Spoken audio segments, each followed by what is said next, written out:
You don't have to say, Zoe, if you don't want to. I'm going to work on onomatopoeia and then I'll be out of here. Okay.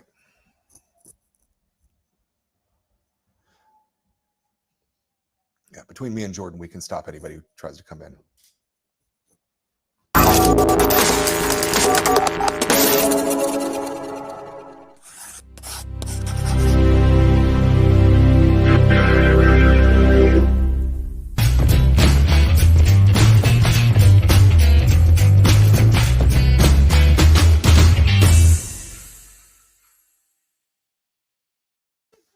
Good evening and welcome to the Comics Experience Graphic Novel of the Month Club, the Comics Masterpiece Edition for the month of February 2021.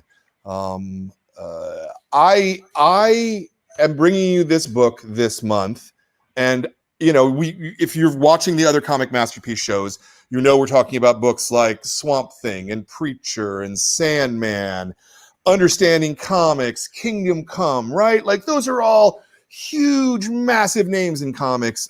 Tonight, I'm bringing you a book which does not have that same name, but I truly think is in the same pantheon. I love this comic so much. It's Knights of the Dinner Table, and our creative team, it's mostly done by Jolly Blackburn, who is in the top right corner there.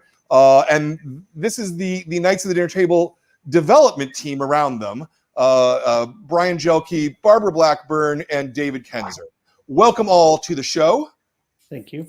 Thank you. Thanks. Yeah, Thank you. I'm really impressed with Knights of the Dinner Table. We were just saying the 280th issue is about to be released in stores. 280 issues. How many periodical comics make it to? How many periodical comics make it to 30 issues, let alone 280? There are 65, 66 books of Knights material out there. It's a long-running book, and it's really hysterical. And yet nobody in comics really talks about it at all, which I kind of don't understand. I don't understand that. But we'll get into that. Let's start with the first question. The first question, which is always the first question, and we can we'll go around like clockwise there, maybe. Why comics? Of all the things you could be wasting time with, what is it about comics that makes you want to spend time with them? Jolly, go first, please. Wow, that's a good question.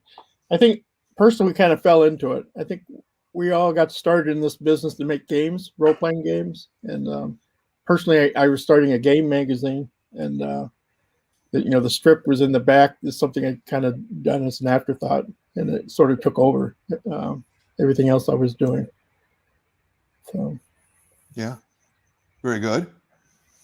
So Brian? I collected comics as a kid, superhero stuff. And then when we got into the gaming company, I met Jolly at a gaming convention. He handed me, I think it was the first 3 issues of Knights at the Dinner Table, and I was blown away. I was his first subscriber. I saw a little ad in the back that said subscribe, and I sent him a check immediately. So I saw the value instantly, and just because of my comic and gaming background, was able to kind of connect the dots and fell in love with it right away. Very nice. Barbara? Well, I'm just the wife. No, we. No one's just the wife. Been together for so long that since he was a kid, he drew little comics in class when he was supposed to be doing algebra. So he has a way of observing people and seeing the funny things that people do. And so he just somehow makes a living writing about it. David, how about you? No interest whatsoever. Nice. All right. You know what? I was a big fan of Knights of the Dinner Table when Jolly was writing it in Shadis magazine, which is what I knew it from, where it first started. And like Brian, I got that because Jolly or one of his old partners gave me the magazine for free at some convention. So that's how I first knew about it or read about it. And when Jolly decided to strike off on his own, he and I were friends, and I talked about him joining us at Kenzer and Company. And honestly, Knights of the Dinner Table was not the top priority. He was actually trying to make a game industry magazine, and I really liked his role playing materials. I thought he would be a great addition to our team. Of Brian and I and a few others that were working on Kingdoms of Calamar, some of our role playing products, and so Knights of the Dinner Table just sort of came along with it.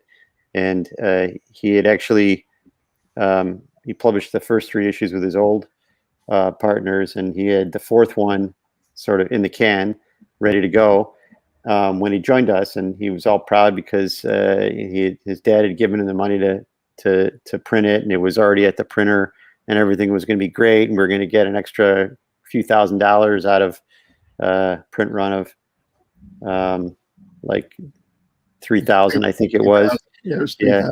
It was 3,000, and we were going to get, I forgot, we had calculated, we're going to get, net 5,000-6,000 out of it. This is great. This is something I'm bringing to the table on Jolly. This is awesome. And we were all excited about it. And then the first issue arrived, and there was a font swap. It was almost unreadable. We call those issue 4 alpha, or internally, those are the shitty 4s. We had to reprint it, and it cost us a bunch of money. We reprinted 2,000. So our start was a little rocky there, but Brian and I both already loved Knights of the Dinner Table. So, and by the way, issue 4 was a great one. It was a classic. So we were all about it. It was totally worth it. But that was sort of our start.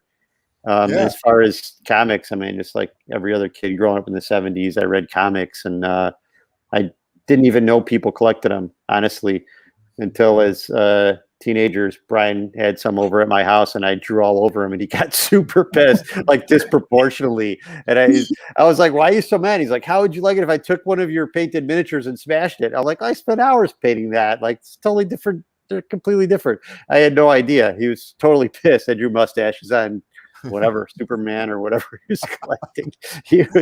I never even seen him that angry. He went ballistic. I still remember to this day, I was scarred. I was 14 years old. That's funny. Brian doesn't get mad very often. The equivalent of touching someone's dice in gaming, done. I honestly, I didn't even know people collected comics. I thought you just read them and threw them away. I had all sorts of awesome Sergeant Rock. So we had a stack like this big between me and my brother, and I'm sure my mom just threw them in the trash at some point. Yeah. Well, so the thing I'll say for all the moms out there as a thank you is, honestly, thank you for throwing all those comics away, because that's what made them collectible, right? If everybody had kept all of their comics, then they wouldn't be worth any money, and then there wouldn't be stores like mine, right? All comic stores originally started. Nowadays, like, I'm a bookstore more than anything else, but we all started as collectible stores. So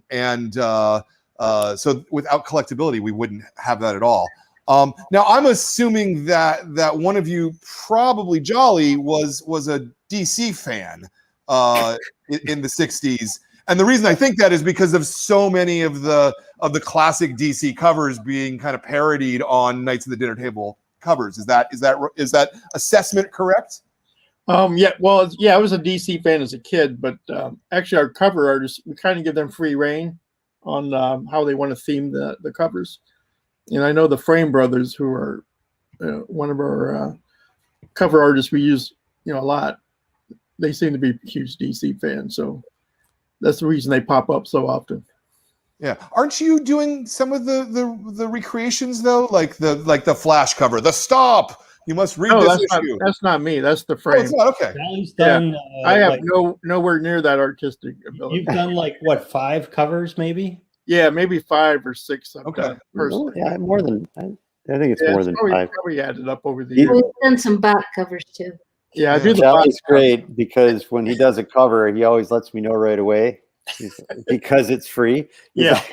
like, hey, I did a cover, Dave. You're going to be so happy with me. Like, My favorite covers were always like issues 6, 7, and 8 because he Oh, yeah, did them, and they were. I actually thought they were really damn good. I can hardly And, look at those. and then we didn't have to pay an artist whatever the going rate was at the time.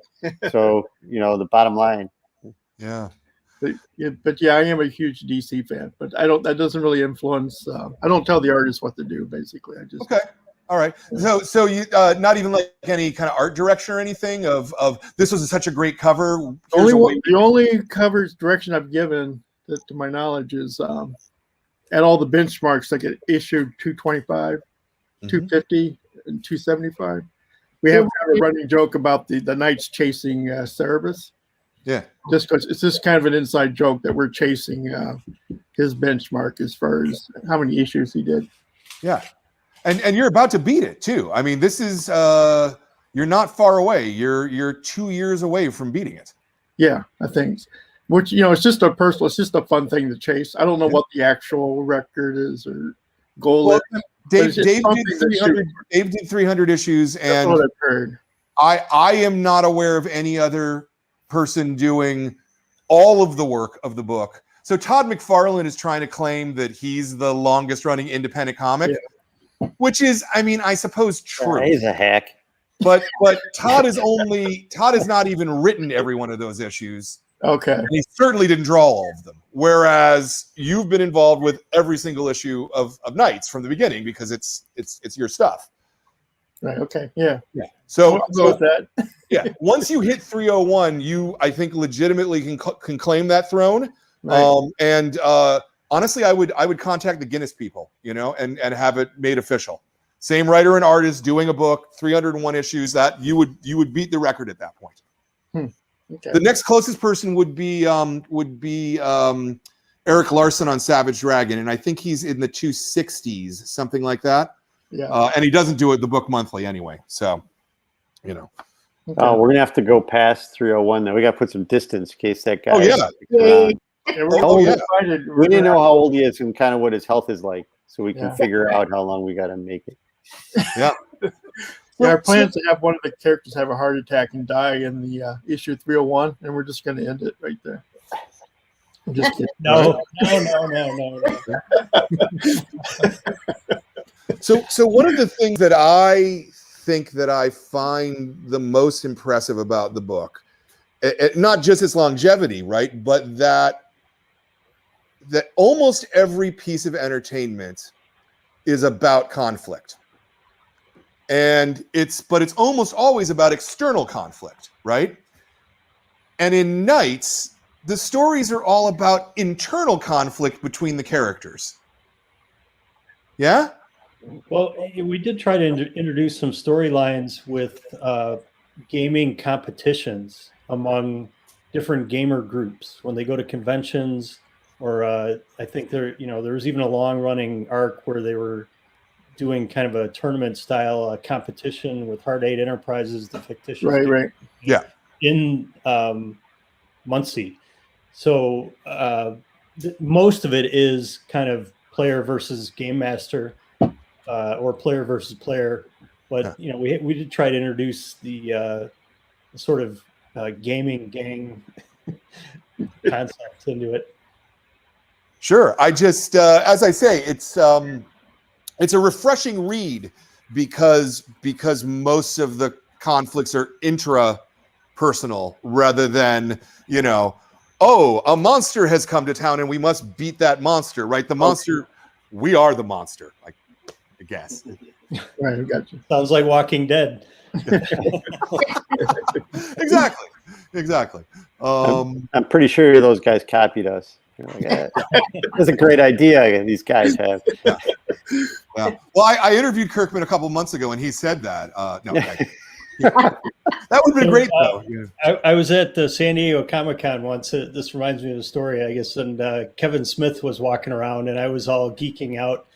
And I gave him a complimentary copy of Bundle of Trouble 1 and said, here's our book. We're really proud of it. And he's like, okay, thanks. I'll check it out. It was just a regular, normal, brief encounter. But that was my special elbow rubbing with Kevin Smith. Cool. He once came in the store here. I wasn't here, but my manager at the time really hated Kevin Smith, and apparently Kevin Smith What made him change his opinion? I'm just curious. What caused that opinion? I Well, don't. What made him change his opinion? You said at one time he really hated him. I mean, I don't know that. I don't know that he did. I think it got worse after this encounter. So apparently, Kevin. He really hated him. So apparently, Kevin started doing some sort of "Don't you know who I am?" and this guy was, my manager at the time was like, I don't fucking care, dude. And so that's my Kevin Smith in this story. That's a weird story to tell. I'm sorry. That was cool. I like your laugh over there, Zoe. That's great. Okay, so it sounds to me kind of, Jolly, that you fell into this rather than having a plan. I'm going to be a comic book guy. Yeah, like Barb said, when I was in high school, I was always getting in trouble for doodling or drawing pictures. So I think the interest was always kind of there. Like I remember years ago, I talked with had a good friend, and we were trying to do a syndicated daily strip. I pitched one, but I really couldn't draw, so I gave that up. And then some of the magazine came along. I kind of did one out of necessity. I needed a strip in the back. It just sort of happened. I didn't expect anyone to really react to it the way they did.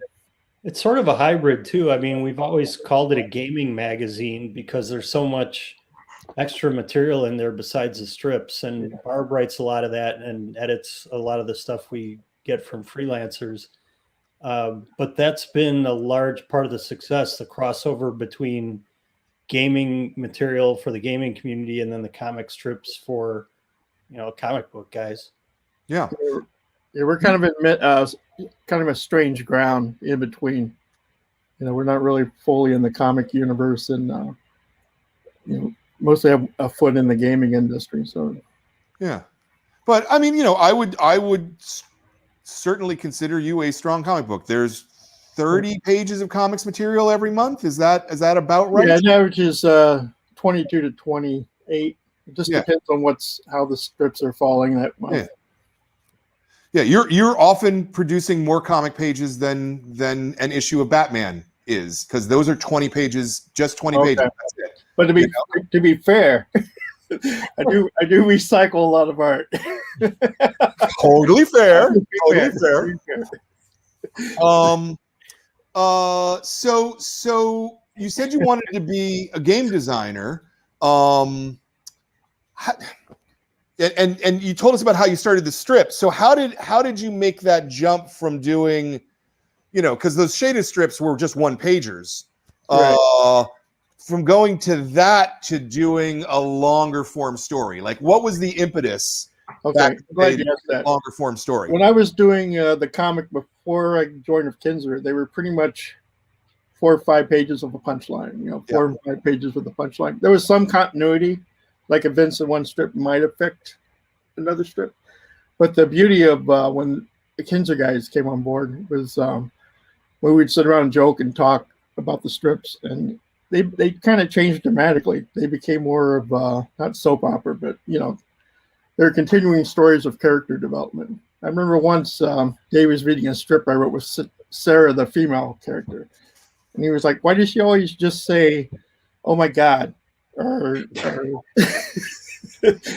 she had like 1 or 2 liners. She was a straight person. Oh my, she said, "Oh my." Oh my. So she was sort of the straight person that was always shocked by what the guys were doing, and he was like, "Hey, let me do a strip where she has a boyfriend or whatever." And he kind of like took that character and developed her more. Which, by myself, I don't know if I ever would have gone in certain directions or developed the characters this fast or in the same way. So it was everybody's input, having kind of a writing team, to bounce ideas off of. That kind of really, I think that's what gave the strip longevity, like it has. Yeah, I think the first one was Bob, though. Bob might have been Bob's a lot. His problems with his dad and I losing remember his when job. that happened. Remember Steve? I'm sorry. We went a little far, I thought, because it got depressing for some people, or like because the guy is pretty down on his luck anyway. And what I love about that character is he, he takes his lumps, but he just keeps coming. He usually is one of the worst, gets the worst of all of them. And I thought we got some feedback from fans that maybe we had gone a little too far, because it was his real life was coming to the table in a big way. Losing his job, his dad was all over him, all that sort of stuff. And I think that was that was probably pretty early, like Yeah, I remember issue 8 or 10. Or I remember when it happened, I was behind on a issue. It was getting a little long in the tooth to get to printer. And Dave came down to visit me. I'm staying in my grandmother's house who passed away. So he had like a weekend. His goal was like, hey, I'm going to help Jolly get this issue done. And we were going to a local convention. And our partner, Steve Johansson, who passed away, was calling every day for updates. Like, hey, where are you at on this issue? We were doing these outrageous strips that had nothing we would ever publish, and he was getting mad at us. And so we started picking on Bob. We just did this whole storyline. I think it ended up taking 2 or 3 issues to unfold, but it was just Bob getting picked on in the game and picked on in real life, and turned out to be great material. But we got a lot of letters back then. We didn't get emails. We actually got letters in the mail. Like, why are you guys picking on Bob? You'd open up, somebody would write a letter in pencil, From jail. Yeah, from prison, potentially. Well, Bob as a character, I think, is the kind of character that the more you put the screws to him, the more he becomes who he is. yeah. He kind of exists in opposition to that, Whereas I don't know, like Stevel's the other one who's also beaten down by life, but he just becomes an asshole, Whereas he was pretty directly modeled after our late partner. Yeah. Yeah, Bob steps it up a notch for sure. Yeah, exactly. Yeah. Exactly. He's resilient. He keeps coming back no matter what happens to him. The game saves him somehow. He comes back and yeah. I think the biggest emotional journey, more recently has been Brian's evolution, where everyone started to hate him, and then Sarah helped him kind of redeem himself. Yeah. That was a big emotional roller coaster, not only I think for fans, but Jolly and the rest of us too. Jolly sending me some material saying, hey, I think I'm going to run with this. What do you think about it? Is it too much? And, I would say it's perfect. It's just right. Yeah. With Brian, we took him we kind of had him doing so many bad things that as a character, everybody hated him, I think, universally. Well, point, and we had to redeem, like, hey, can we redeem him as writers, And, just to come clean on that one, and again, we're going way back. This is like, 1999, 1988, 1986. But we would write about stuff with Brian. We would get so many letters from people that would say, hey, I'm just like Brian because I'm great at the game and I know all the rules. Like constantly you get letters. Oh yeah, me and my friends are just like the characters. We relate to them. And by the way, I'm Brian. And people would tell us that at cons. And so we got to a point where we started seeing how far we could take the character doing underhanded things. And we we kept getting those letters, and then they started to change to like, hey, that's not what Brian's like, because people related to the character, and then they thought we were basically making them, pointing out their own foibles. I remember that very clearly. Yeah, people get mad when the characters don't behave the way that they want them to behave. Right. Sure. But okay, well, so yeah, there's a lot of questions I can unpack there. Let's try this one. Okay, actually, wait, hold on. Let me back up a bit. Let's talk about the process of writing, because I think you guys do it differently because there's some sort of collective idea going on here, or kibitzing at least. So maybe Jolly, can you walk me through what the blank page looks like? If that question made sense the way I said it. Yeah, I have a kind of a strange process. That I'll have I keep a voice recorder handy, and I always have my nets out for ideas, and I'll just record them and write them down, record them. A lot of times I don't know where it's going or why I'm recording them, but then, you slowly piece things together. So I kind of have an idea like months out, like where I think a story might be going. I don't know for sure until I actually start the writing process. And then you get like maybe 3 days into a script, you think you have an ending in mind. And then something happens, the characters start talking. You put them on the panel and it suggests that, hey, Dave's going to say something there. Yeah. Put words in his mouth and you're like, oh, wait a minute. That's kind of cool. I'm going to go this direction. And then, so by the time you're done with an issue or a couple of issues, you're in a completely different place than where you started out. Yeah.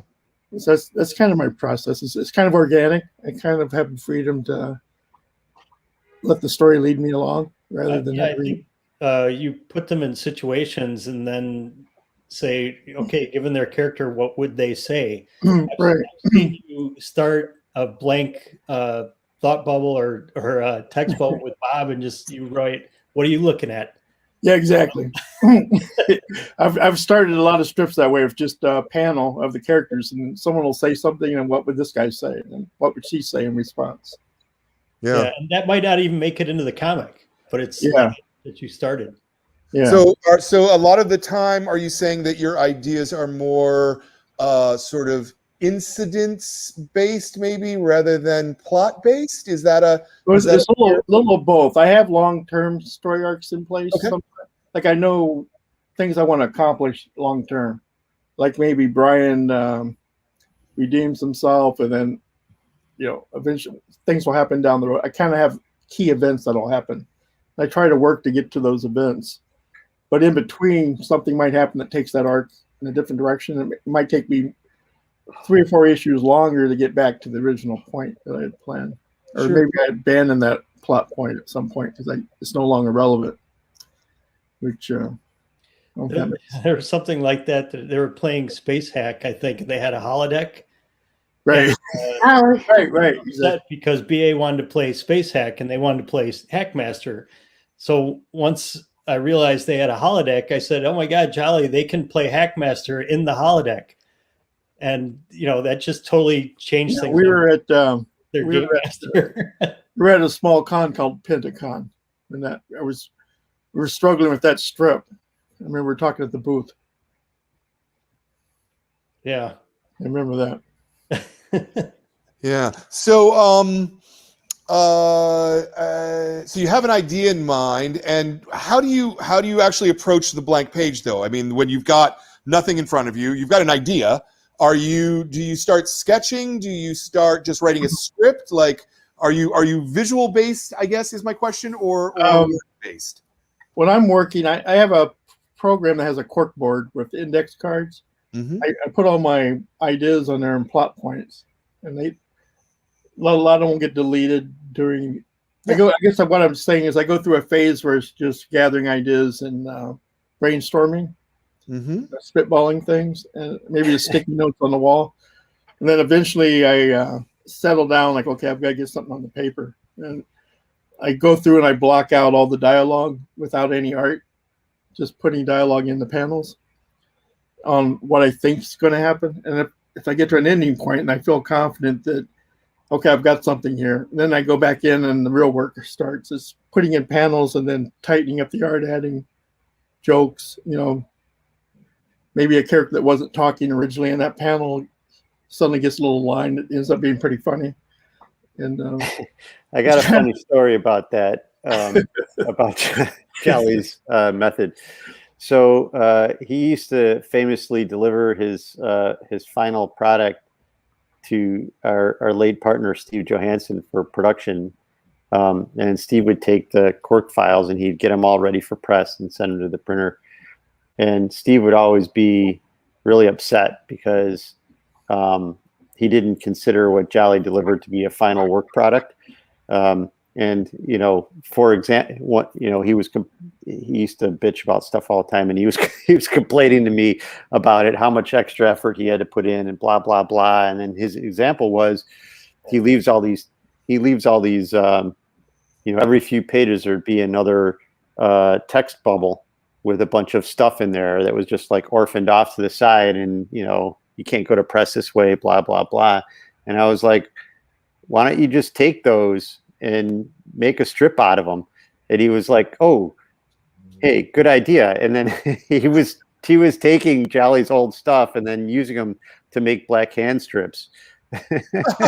Because, Jolly will move whole pages off to the side. Oh, yeah. right. There'd just be orphan stuff. And then he would take and rewrite it in the terms of, Yeah, I'm like, guilty of what that. would a black hands guy say in this situation? What would, Yeah, what would Gordo say? I use a program called Quark, and there's a pasteboard. So I would write entire pages or partial pages, and I'm like, I don't like that.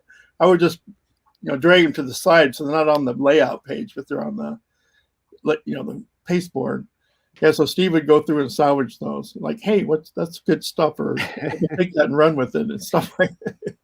And we still came out of him being pissed at you for, yeah, I for still go leaving back. it messy. I still go back like years ago to old Quark files. I'll pull them up and like read something on the pasteboard. I'm like, wow, hey, that's a funny line, or that's a funny panel. I should have chased that, and I'll get a 5 or 6 page strip out of it. Nice. They get to be a little bit of a pain when you're spell checking. Yeah. Pick up It goes all the way to the side, spell checking all of his ideas. One thing Steve Nothing did is called right there. early on, I had my own way of creating words like world with WURLD, or dog, DAWG. He would always change them to the correct word. I'm like, no, I'm trying to create my own language here. You can't do that. So like after about 5 years, I made up a new word, and I said, hey, are you okay with that? He's like, no, I get it now. He's like, it's like Bag World with the WURD. It drove him crazy when I did that. What? So that actually is an interesting. What was your original thinking for doing sort of those variant spellings? I mean, they become such a core part of the strip, I think. Yeah, those are like God is GAWD. It was just a quirky thing that maybe it goes back to Don Martin. I was a huge fan of his. Just the thing about creating words, or just I don't know. When we first started working together, Jolly, I remember very clearly you told me it was a comic thing, because I was annoyed by it too. You're like, oh, it's a comic thing. All comics do that. Like, okay. Just it's like his little trademark style. Yeah, it was just a little thumbprint thing that you could. Yeah, it's interesting though, because I mean, you're absolutely right. It is a very comic thing, but it's almost always in the onomatopoeia. The onomatopoeia is the word that expresses the sound. Bang is an onomatopoeia. So Right. Don Martin would be kasproing, right? Like right. see the word kasproing, you have a visual thing in your brain what that is. Right. It's a little different with world and dog and God. Yeah. So, So Brian, what you're telling me is that 25 years ago, Jolly just blatantly lied to me.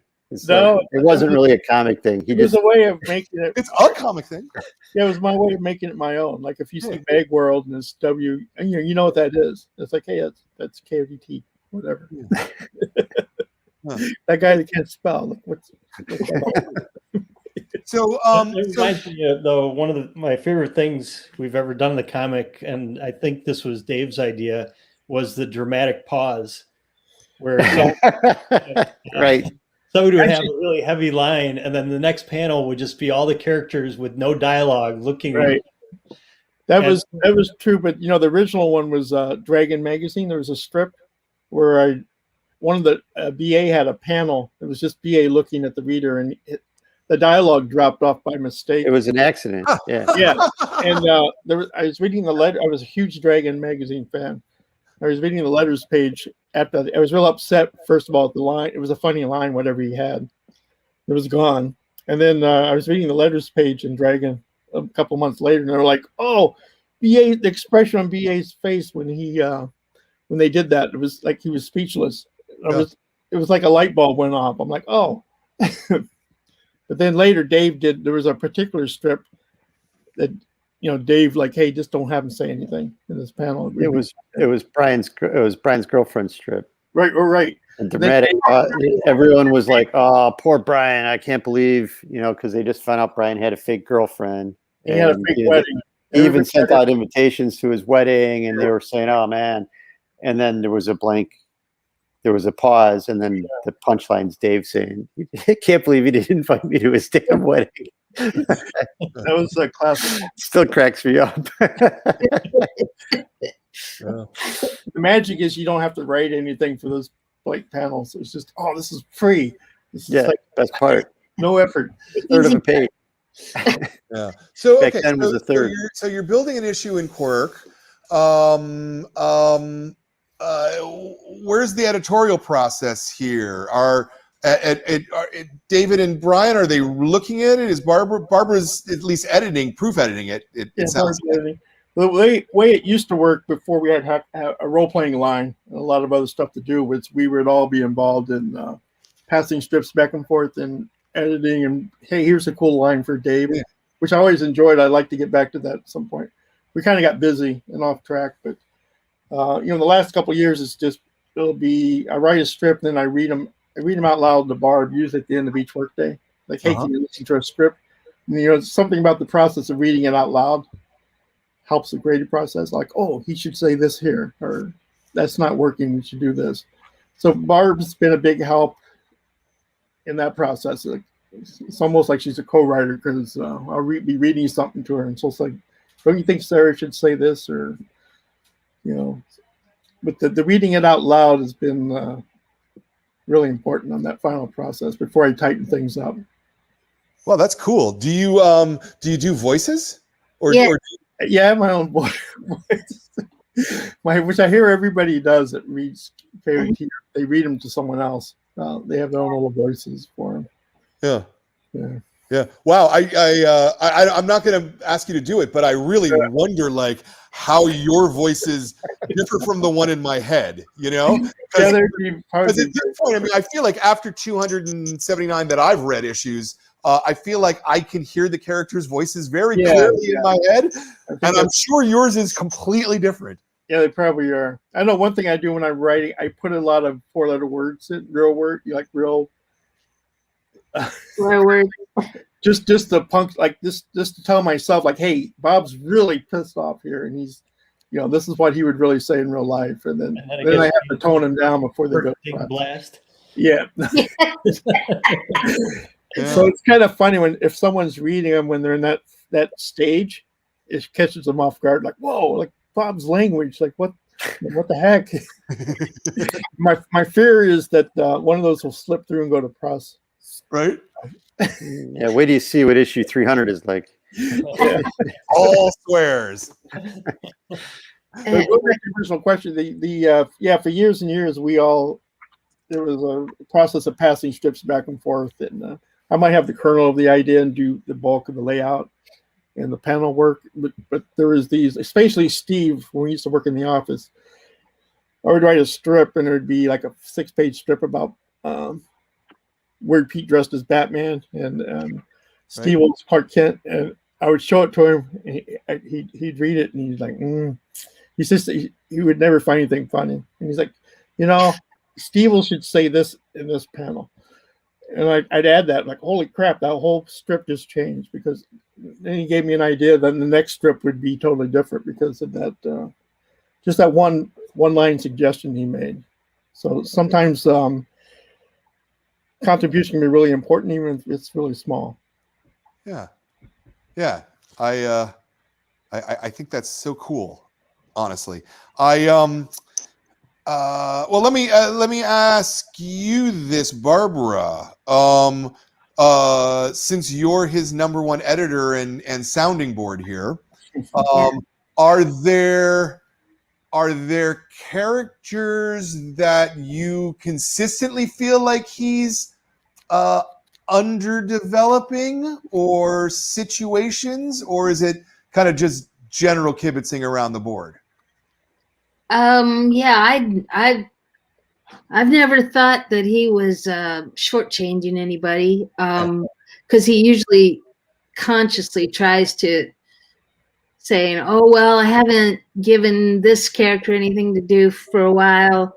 Maybe they should do something. I mean, he's pretty involved with his character. So the only main character I can recall that we haven't really got into a lot of depth in, I think, is Dave. We've gotten a lot into the personal life of Brian and Bob and Sarah, and even BA with his relationship with Patty now, but I don't think we've gotten deep into Dave's life yet. Yeah, there's something about Dave's character that he's him being kind of blank. It's difficult to plumb the depths of such a shallow pool. Yeah, exactly. Yeah. He's the comic relief. Exactly. He's that friend that just there's not much to him. Well, there's a lot of issues left to right. Yeah, I've always thought that he was just stupid, and Yeah. so he really didn't have like what you see is what you get with Dave. That's so funny There's nothing else going on there. The character Brian thought the same thing. Like, you could never play a magic user because you're not smart enough. Yeah. Oh, right. Where he pulled it off, and he did some brilliant stuff. Yeah, And kind of proved his mettle there. yeah. I think we've tried a couple times to develop Dave, like talking about his dad, or there's some hints that his dad travels everywhere with his brother, and Dave was kind of left out, but never really went anywhere. Never explored any deeper. Yeah. Is there a character that is more of a joy to write than others? And I guess I would also ask the same thing in reverse. Is there someone who's less of a joy to write than others? Personally, I really love Bob and his girlfriend Sheila. They're such an odd match that you would never think they would connect. Yeah. Personally, anytime they're on the page in the same panel together, especially talking relationship, it's a lot of fun for me. Yeah. Usually the words come out really easy. I know where it's going. Those are some of my favorites. Yeah, and the hardest is I'm trying to think. Actually the hardest one was Mo and another group, Patty's Perps, which I ended up getting rid of her. She said something about her every time she was on a panel and it came time to give her some text. I was like, man, I just can't not like this character. I don't know who she is. I don't know what to do with her. So I kind of wrote her out of the script to replace her. Right. I got a little mad at him for doing that. Yeah. She had fans. Who knew? Yeah. She had a good look. She had a really good look. Yeah. Like, she looked different than anybody else, but she never developed a personality. Yeah, it was nothing against that character. She never got fleshed out properly. Yeah. So you've got, I don't even know. I don't know if you guys know how many characters are in the strip, but it feels like there's easily 80 or 90 recurring characters. Yeah, last time I counted, it was pretty high. Yeah. Is it a challenge to get to all of them in some way? Yeah, it's kind of impossible to circle around. I've been wanting to really get a Black Hand story arc going again. It's just been hard to get because once you have a main story arc in this comic focused on a few characters, it's hard to swing around sometimes. Yeah. To get everybody. Yeah. Yeah, and it also seems to me that you've been doing longer storylines as time goes on, or maybe that's just a perception of mine. No, it's true. It's true. I think the Sarah running Space Hack a couple years ago. That was supposed to be a 3-issue strip. It ended up running almost a year and a half. Yeah, I was really shocked when it was concluding. I think Steve Johansson's like, dude, how long are you going to go with this? He really liked that particular story. Yeah. And he was like, how long are you going to go with this? I'm like, I don't know. It was dominating every issue for a long time. So, but I was having a lot of fun with that particular strip. So yeah. Well, it feels to me like you have fun with the comic, and which I think it's important that comes through. That it's I don't know. I love it so much. I really do. I got to tell you, brother.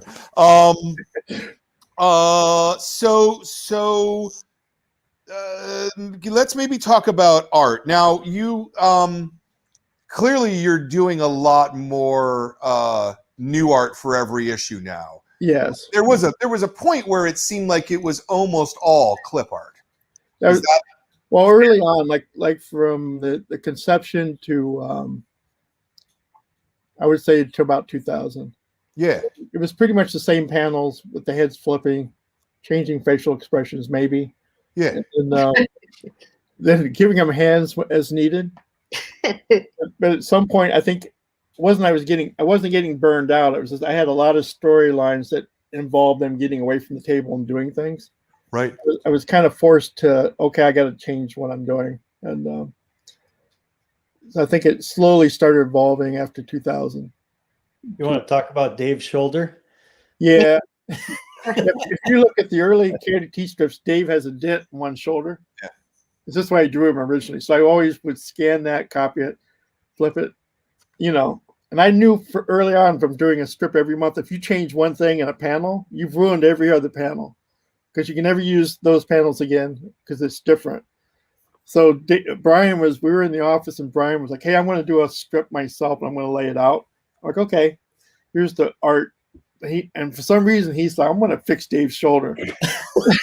So he got in Photoshop and he like, I'm going to fix your art, Jolly. Right. He erased it and smoothed it out. Looked pretty good, I was like, hey, you should do KDT art.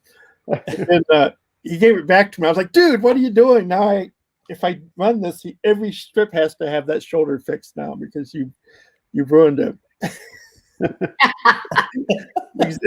Exaggerating a little bit, but it comes down to that. If you're using the same panels again, if you change something like the dice on the table, or if you move a cup, or if you ever use those strips panels again, you ruin the continuity panel to panel. People pick up on that.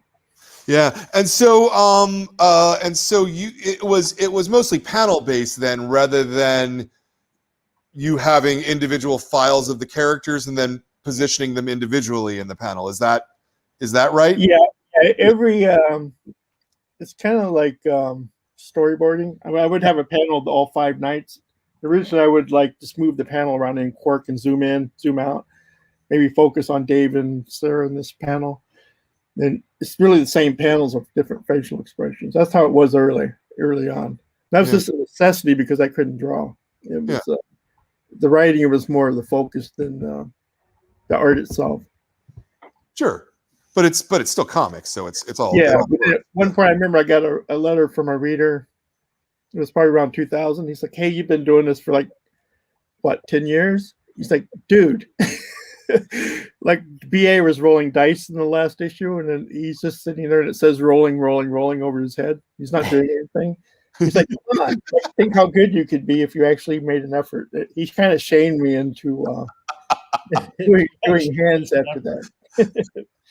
Jolly, one of the early things you did to branch out, I think, was sort of the architectural views of Muncie.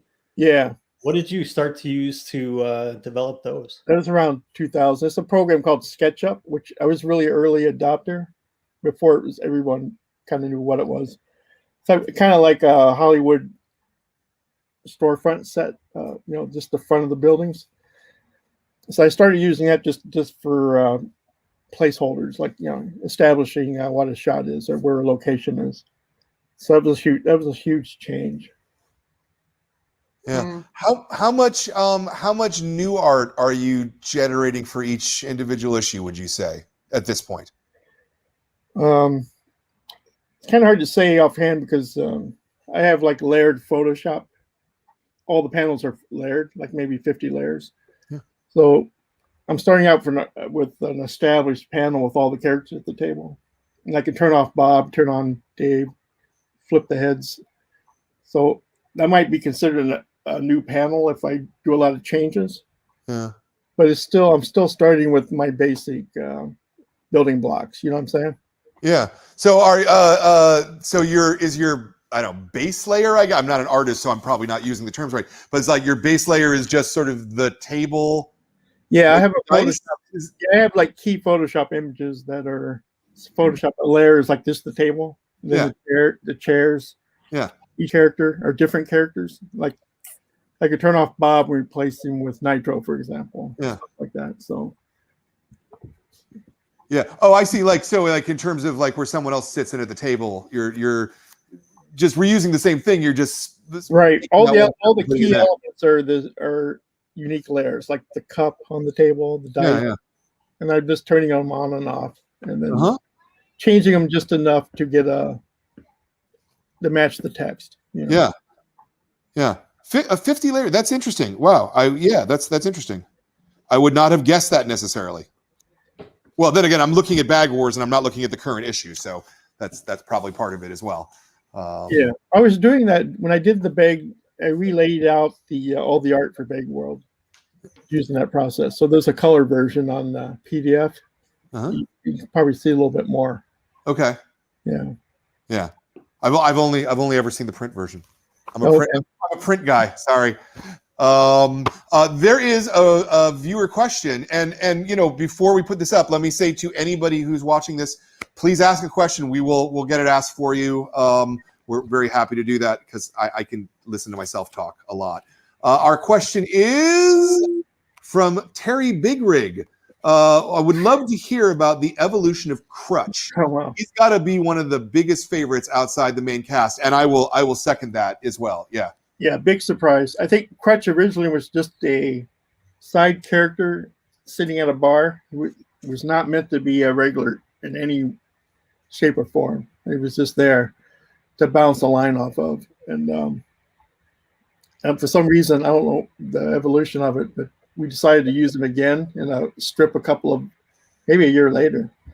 So people recognized that character, and he just slowly got pulled into the strips with probably the Black Hand strip where Steve was put in jail.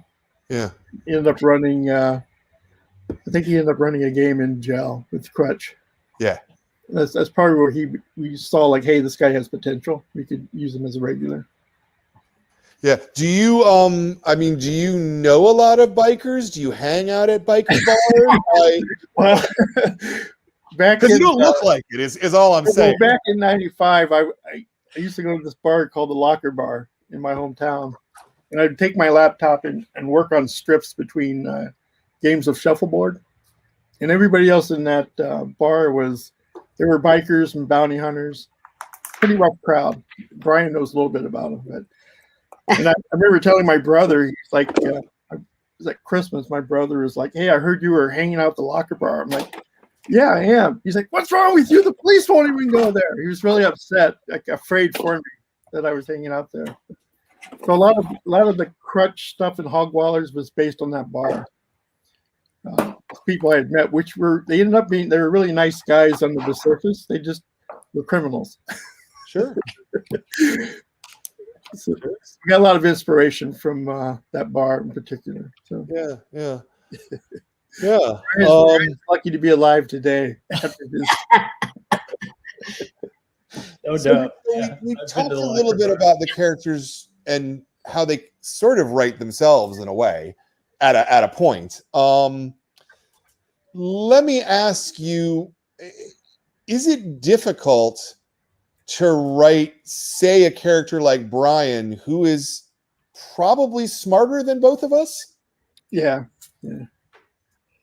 Brian, that's a good question, because one of the reasons I don't use real rules for Brian, because I can make up whatever the rule is or however he out tricks Smart's BA. If I was using actual Hackmaster rules or D&D, it'd be a lot harder because I wouldn't be able to think, on that level. Like how could Brian use this particular rule to do something totally no one would expect him to do with it? You know what I mean? Break it. Yeah. So I don't know if that's what you were asking, but yeah. Well, I'm sort of asking kind of the Lex Luthor question, right? Like, if you've got to write someone who's more clever than you are, like how to do that, I'm not saying you're not clever. I don't think Brian is more clever than Jolly. I think Jolly introduces those rules twists, and that makes him very clever. It just, he's like he said, he doesn't want to take the time to make sure that it's consistent with some real game. Yeah, that's the thing. That would serve his comedic purpose. So, right, if I used a real rule, then someone would say, "Hey, he could have done this," or "He was wrong because, the rule actually says this." Yeah, that's not what it's about. It's about this fictitious game. But the other side of it is that we get readers. We get reader ideas, and so someone might turn in an idea that say, "Hey, I did this in my real game," and I'm like, "Wow, that's totally awesome! I never would have expected that. I'm going to use it." Or Dave or Brian will say, "Hey, you should have Brian do this." Whatever. So it's not always just me trying to come up with the idea. I steal it. Yeah. or it actually happens at a game. Yeah, exactly. A There's lot a of them come right from our in-house game. Yeah. So and you guys have an in-house game this Yeah, group and some more? every couple of weeks. Yeah, Okay.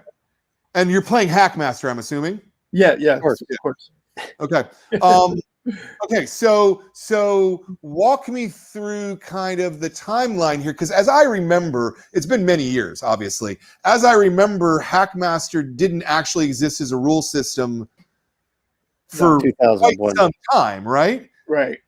2001. So you wrote about a fictional game, and then you built a rules system to support that. Is that the right way Yeah. to? Well, the funny thing about originally when I was in Dragon Magazine, which was a TSR publication, Yeah.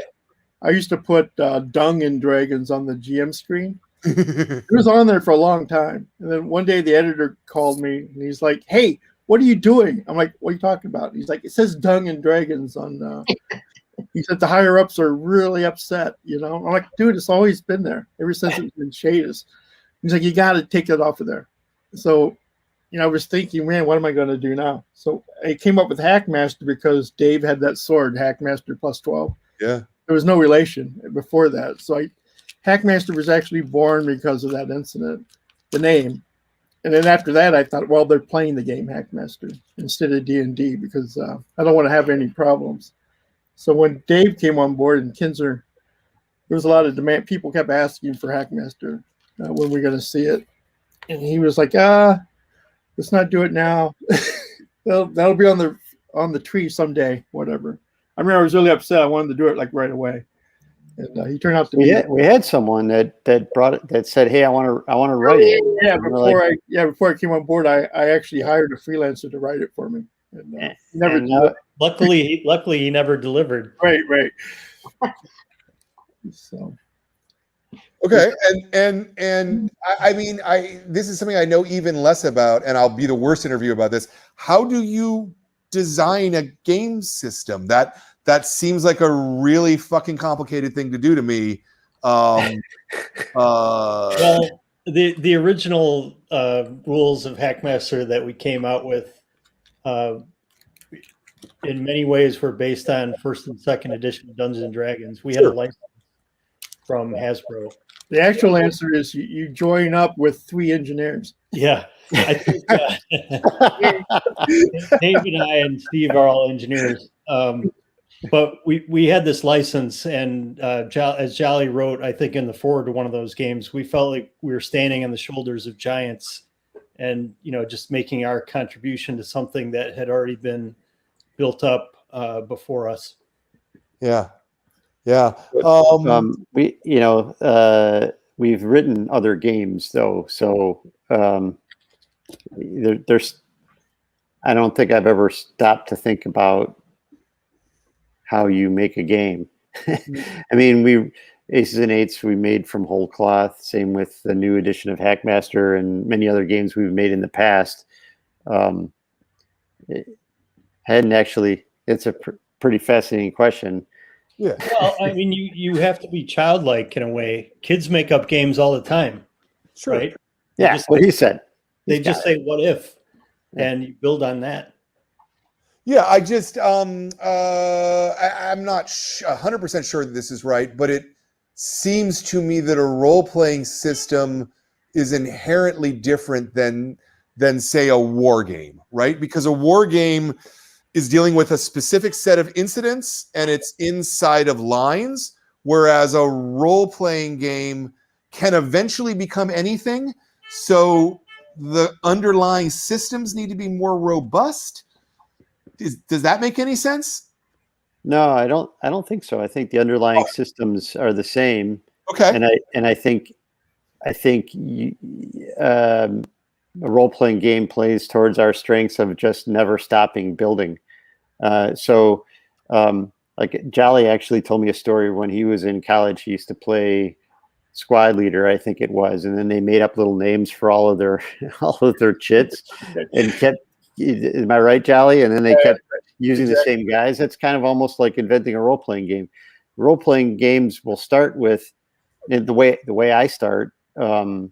if I'm, we Aces and Eights, we were going to make a Western. We thought Westerns were really cool. I still think they're really cool. That started with, well, the fundamentals of a Western would be a gunfight, right? So you start by designing what a gunfight is like, and how do you actually shoot? It just so happened we had a lot of people that had a lot of experience shooting guns, and what is it actually like to shoot a gun, and what do you aim for, and and that's how we developed the shot clock and started with that. But you start with like a combat system, and then you build everything on top of that. You go, all right, well, it's a role-playing game. You can't just, only stab people with swords. You got to shoot them with bows. And you go, okay, well, now you've got those two things. What else you got to do? You got to do spells. And then you say, all right, well, you also need skills and other things. You need to develop your character. I think what I'm pretty proud about it relative to our role-playing games is we have a reputation for our combat systems, but in actuality, I think our games have much more role-playing than everybody else's. We have whole systems designed to make gamers actually role-play at the table, and I don't think that's very common. And I actually think it's a hidden benefit of it. But that all comes from the building on top of. Yeah, and so is the combat system always at the core of any game you've designed? I can see why it would be. Well, for role-playing game, yeah, probably for any game. We're very American in that aspect. I think we probably struggle more making cooperative type games, and anytime we make a game, it'll quickly veer into how do I make life particularly horrible for the person on my left or whatever, right? And we just like conflict, so I think probably. I've never analyzed it. It's I was going to say, interesting question. the role playing is a means to an end. You're role playing to get into your next combat mission. Yeah, well, certainly the way these guys play, I cannot get them to stop only wanting to fight things. Sure. Well, and it makes me think of strips in Knights where like they're playing, Settlers of Catan, though it's called something different. And and it's all about how they're trying to fuck each other up, right? Like, it's all about them fighting each other. Yeah. That's fascinating to me. Wow. We've played with plenty of people who make irrational decisions in the game. I have been guilty of that myself, just to screw somebody else. Yeah. And I think that's come out in the Knights at Dinner Table a few times. Yeah. I've had to design adventures where I'll set a situation like, well, no player will ever do this because it's so deadly. And I'm thinking, oh, wait a minute, Brian's playing. I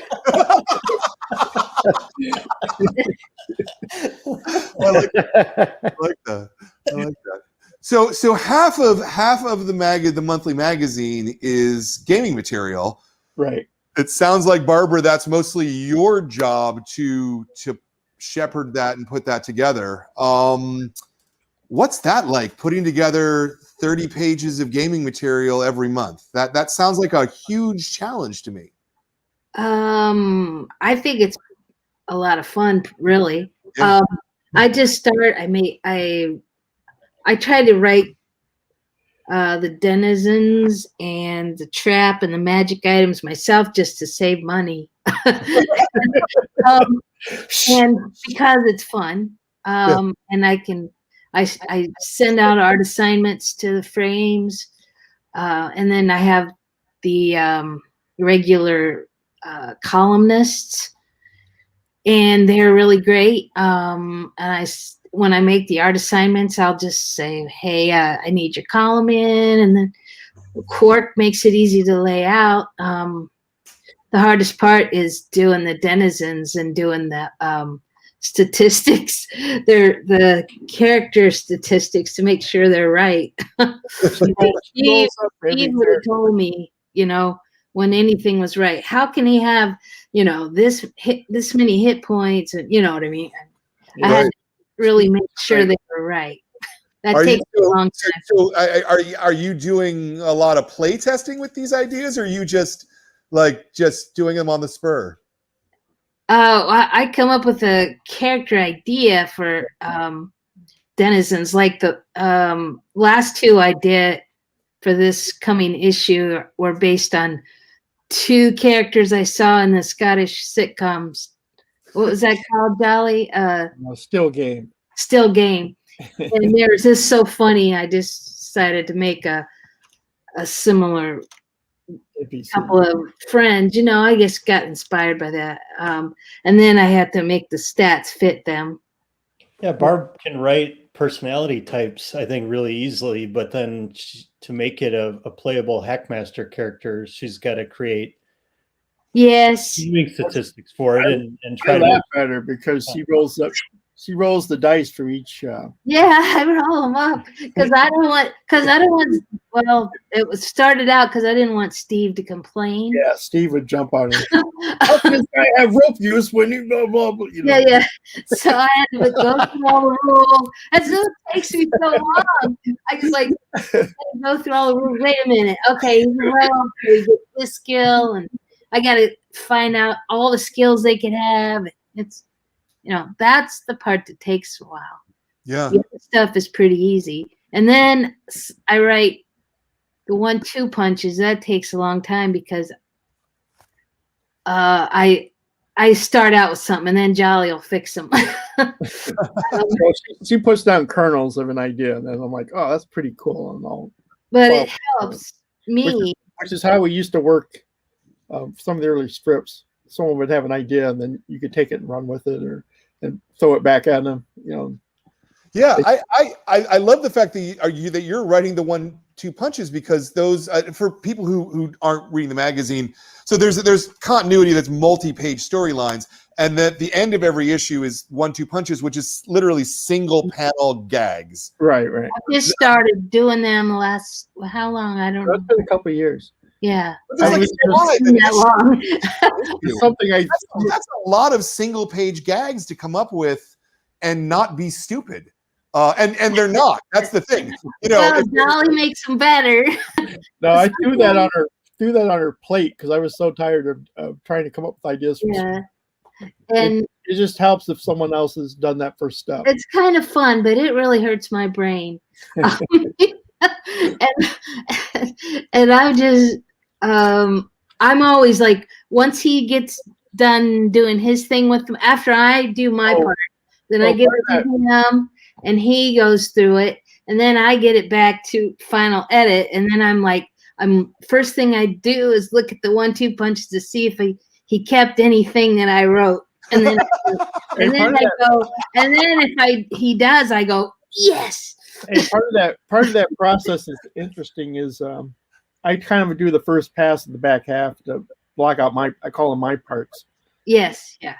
But one of them is 1-2 punches. I'll just put random panels on that page, like Bob next to Crutch, or Brian talking to BA and Patty. I have no idea. I just put them there randomly.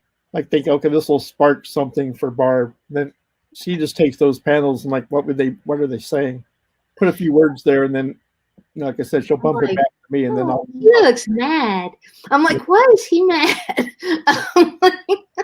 It's actually a fun way to do those, because I like what she's going to do, and she never knows what I'm throwing at her. Yeah, it's a surprise. I'm like, oh no, don't tell me.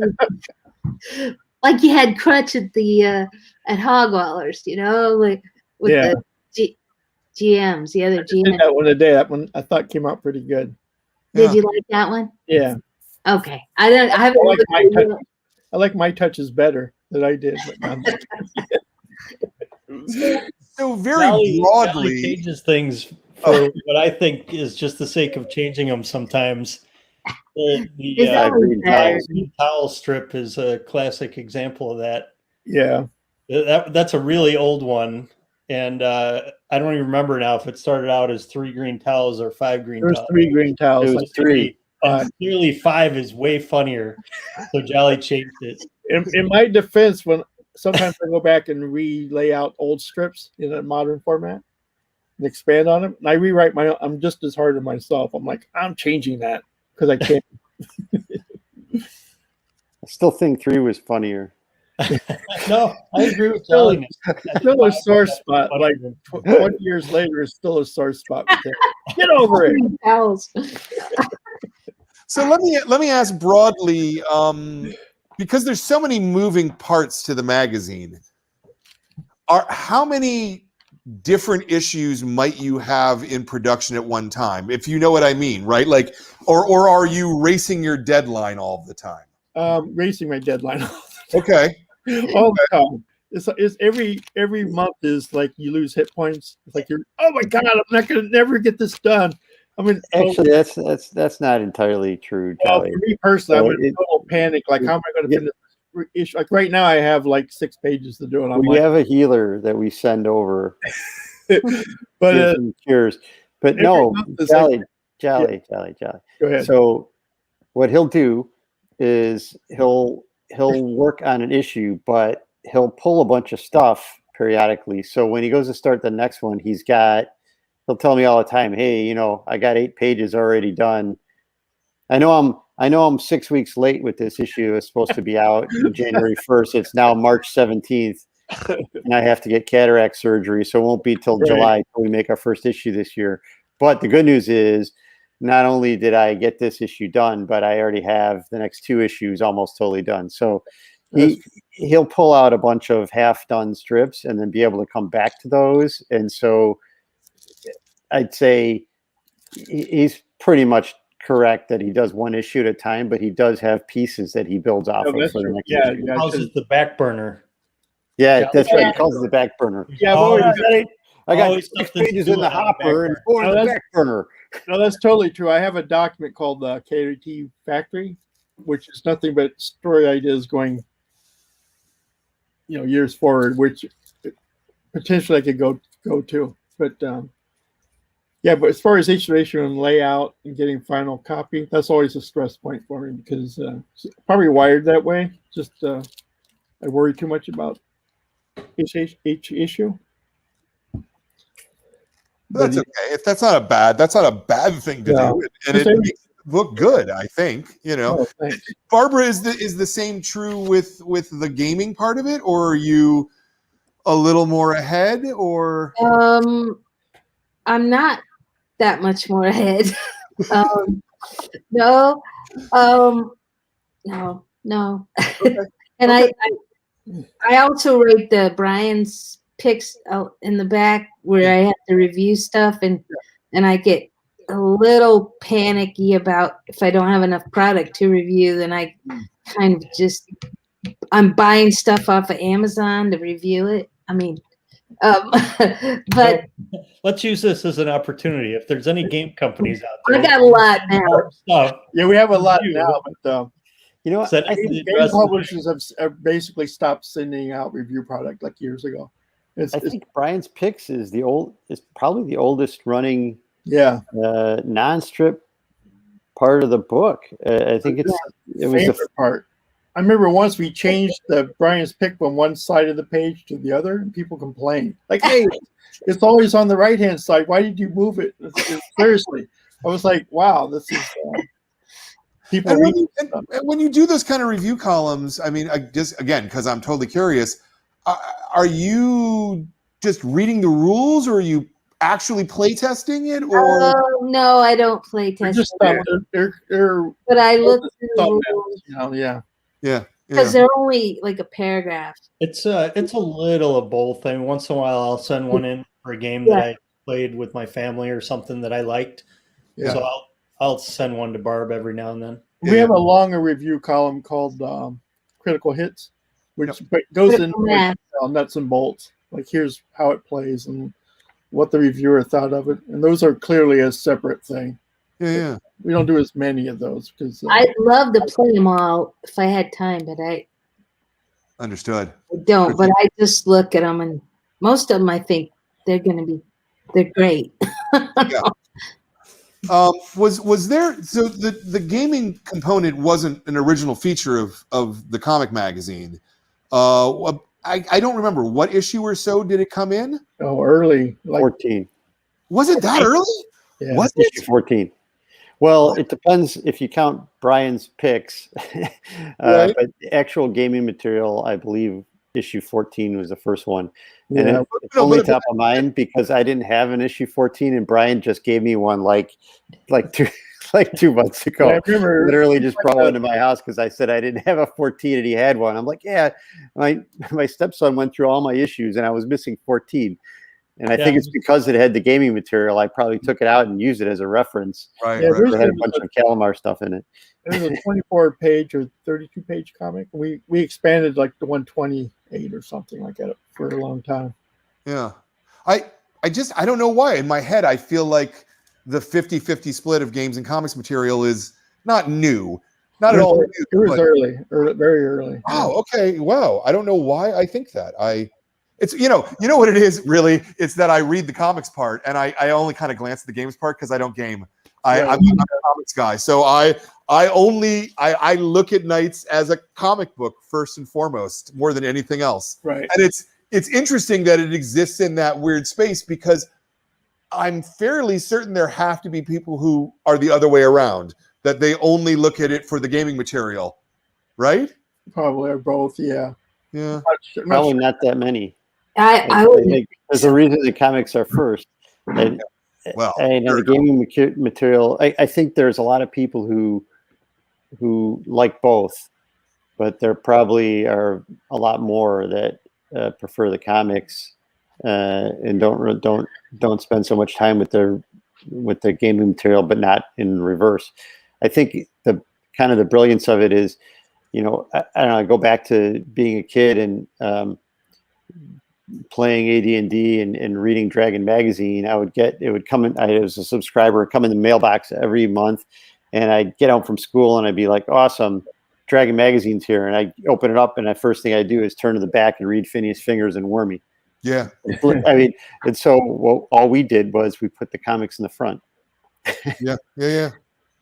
No, I agree with that. I mean, I haven't really been a gamer for a really, really long time, but yeah, I did exactly the same thing. I read the comics first. Yeah. You should try Hackmaster. You'd like it. No, I know. It's a matter of hours in the day. God, I wish I had the hours in the day. We have like one of the best game stores in San Francisco, like 3 doors down from us, Gamescape. And we're really friendly, and we're co-stores. Hours in the day, man. I wish I had time to game. Comics take all the time. Is the funny thing. It looks like we have another audience question, so let's Cool. put that baby up. From Glenn Guimon, I probably mispronounced that, but I did my best. I haven't been able to pick up the comic for about a year now. I'll be ordering them soon, so he may have already been back, but I'd like to know, are we going to see Johnny Kaczynski anytime soon? Yes. Man, that boy can play. Yeah, he's due for a appearance. We're getting ready to, the Knights are getting ready to head to Gary Con, the con of their universe, and he always shows up there. Nice. Yeah, life kind of got in the way of gaming. That was sort of his character archetype, that he was the guy who had to stop gaming because his life got in the way. Right. Yeah, for sure. Always with the baby on his chest too. Well, He's he's the only character in the strip that I think that has aged. He went bald over the years. So. right. That's because he had kids. Yeah. I remember when he left the kid in the bathroom. Oh yeah. Which is an interesting thing. Squirrely I got a lot of complaints when Squirrely was smoking in a strip, but Johnny Kaczynski hung his kid on a bathroom stall and left him, and nobody complained. Burley is a bad role model for monkeys everywhere. Sorry, what do you call them? I guess they're called chimps now. Right. Yeah. Let me see. What else do I want to ask you? I want to ask you. Let's talk about Bag Wars in particular. This is, I think maybe not the longest story that you ever did, but and it's actually at the time it was. At the time it was definitely the longest one we ever did. Yeah. But it's a really focused story, and it's a really epic story. Like, talk about this a little bit. Where did this come from? Where did this idea come from? I know exactly where it came from. It came from our game. Yeah. We're still playing it, actually. I had a campaign I was running, and Brian's character, among others, had found like a magic bottle, like kind of a genie bottle, and it had you could go in and out of it, and it had big space inside. It was like extra dimensional, and were trying to gather an army, and so they were hiring all these mercenaries and then putting them in the bottle, and they were training him in there. They were leaving him in there, and we're telling Jolly the story, and he's like, so these guys, you mean you're walking around and these guys are stuck in this bottle for like 2 months or 3 months? And he just thought it was really funny, and then the comics went from there. Yeah. So the campaign, David, you're the GM. Oh, we take turns. Okay. Brian in high school, and the rest of us ever since. Jolly has done a lot of game management. Jolly runs games. We have very different styles, so it's fun, and I really like playing a lot more than game mastering. So I love it when Jolly runs games. And Steve used to run games also for us. So yeah, we take turns. Yeah, neat. The general ideas from the campaign or specific things were from the campaign? I think it started out, Dave had the kernel. That was the kernel of the, which how most strips start. And then some of those early strips were in the early issues. And that was back where, just like Monty Python, when they used to write skits, there was a lot of ideas flying back and forth. I think it gets kind of lost who did what. It doesn't really matter in the end. It was, what I did with the trade paperback was I took all those fragments over many years and laid them out again, and then just kind of redid them as a cohesive, continuous story. I think we ended up doing 30 new pages on that one. Yeah. On that one. But inside there, I mean, it was like all of us across many, many pages. Yeah. So that was, we call them editor cuts, I think. It's just going back and taking those monthly issues that are, because you were pressed for time, you had to get them on paper no matter what. And you get to go back and like take some time and, hey, this was cool, but it'd be better if this was a little more, It's really unfortunate because not just for the comic, but also for our games and everything else we do. I think our best work, I've always said our best work was always when 3 of the 4 of us were able to contribute. Definitely. And there was a time period when we were able to do that a lot, in the late 90s and early 2000s, but, life just gets in the way. So more often than not, it's just one person primarily doing stuff. Maybe if we're lucky, someone else can actually edit the work. But in those, some of the most magical things have come from, just 3 or 4 of us sitting around, throwing ideas back and forth and just, laughing.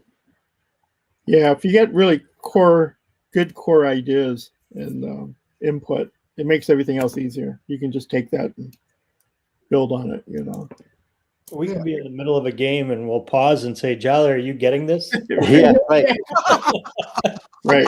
I just did a strip recently that Dave brutally killed my halfling with piranhas. I totally thought it was wrong. It was totally wrong. He screwed me over. That was so I got funny. back at him by writing a strip about it,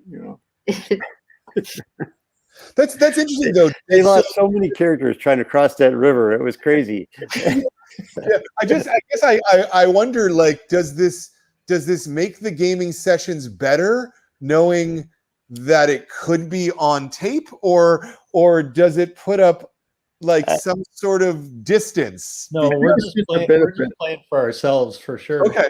Yeah, it's just a perk, Actually, I have a really horrible story about that. I think I gotta- everyone that's role played has had those moments you're just belly laughing, and it's an in joke, and you think it's funny, and we have that advantage. We have a vehicle, like, hey, let's take that and make a strip out of it. I have a horrible story about that. So we were pretty early in the days of video casting, way earlier than people are doing it now. Probably 15 years ago, Jolly got the idea of broadcasting some of our games, and he would do it live. And the problem was that he didn't tell us that the cameras were running. Oh, And so we said a lot of things that we're probably not proud of saying, and particularly around the areas of vulgarity and Proud. Locker room talk. and the problem, maybe not, not nothing like Me Too kind of stuff, but probably just dropping F-bombs and other things, and if maybe you might have a character who has some quirks and flaws that are foul mouthed or racist or something. So we just played, and it turned out that he had the camera running a couple times when we maybe wish he didn't, and so we made him get us. He got this thing that said "on the air." Right We behind made him. He had to turn it on when he ran the camera. It's right behind me, actually. I got it flipped over to There it is. applause, but the other side says on air. And so that was probably not one of our prouder moments, but I think all gaming tables are like that. People make say jokes, absolutely. jokes, or they're get angry and they're cussing, and maybe it's a little more rated R than you would have hoped for a company broadcasting. The important thing is I knew the camera was running.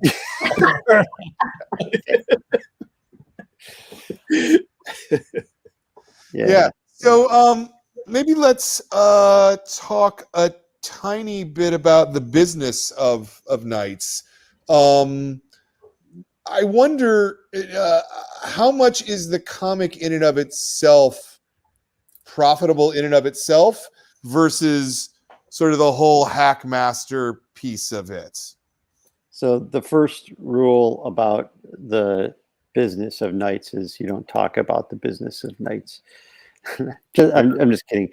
No, Knights, we try to have, we made sort of in-house rules early on as a business that we wouldn't do things that lost money, which sounds sort of obvious, but I think there's a reason why you don't have very many comics that get to issue 280. And I think the only thing close to as rare as that is game companies that have existed since 1993. Yeah. So without declaring bankruptcy ever during that time, yeah. or ever not paying a contributor or a printer or something like that. Yeah. So we have pretty good track record of that, and that's because if something's not making money, we stop making it. It's just kind of simple. It's not to say we didn't ever make games that they weren't successful. I mean, everybody has that, but you try not to keep repeatedly making something that was unsuccessful. And the comic itself, it's absolutely profitable. I mean, nice. It pays Jolly's salary every month, and he works full time. So, yeah. I don't think there are too many comic books that pay their creator full time, standalone, month after month for 276 months in a row, right?